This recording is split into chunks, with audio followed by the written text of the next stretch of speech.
ভোটবঙ্গে এগরা নিয়ে এবার মাথা ব্যথা তৃণমূলের অন্দরে। পৌর চেয়ারম্যানের গ্রেফতার ঘিরে ডামাডোল পরিস্থিতি।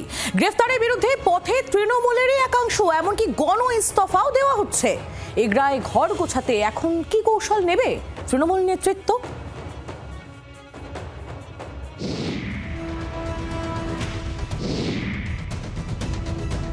গত শুক্রবার এগরার পুরপ্রধান স্বপন কুমার নায়েককে গ্রেফতার করা হয়।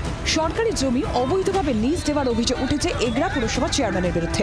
এই ঘটনায় গত 20 ডিসেম্বর তার বিরুদ্ধে এফআইআর দায়ের করেন এগরা 1 নম্বর ব্লকের ভূমি ও ভূমি সংস্কার আধিকারিক। তার ভিত্তিতেই গ্রেফতার করা হয় পুরসভার চেয়ারম্যান স্বপন কুমার নায়েককে। এরপর থেকে এগরায় স্বপন কুমারের অনুগামীদের মধ্যে ক্ষোভ বাড়তে থাকে। সেই ক্ষোভের জেরেই এবার একের পর এক ইস্তফা। পুরসভার পদ থেকে ইস্তফা স্থানীয় তৃণমূল নেতাদের। যে রাজনৈতিক ডামাডোল এই পৌরসভায় চলছে, আগামী দিনে এই অস্থিরতাকে নিবারণের জন্য আমরা আজ দল থেকে পদত্যাগ করছি না।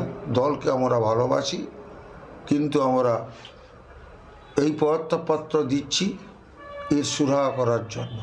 একাধিক ওয়ার্ড সভাপতি উপদেষ্টা কমিটির সদস্যরা পদত্যাগ করেছেন। এমনকি অরাজনৈতিক ব্যানারে মিছিল হয় এগরায়।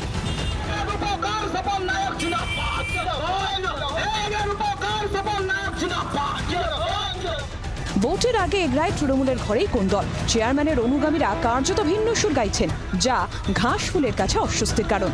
এমন অবস্থায় ভোটের আগে এগরার ঘর গুছোতে পারবে শাসক দল? কিরণ মান্নার রিপোর্ট, জি 24 ঘন্টা। বাংলার আওয়াজ, বাঙালির আবেগ, জি 24 ঘন্টা।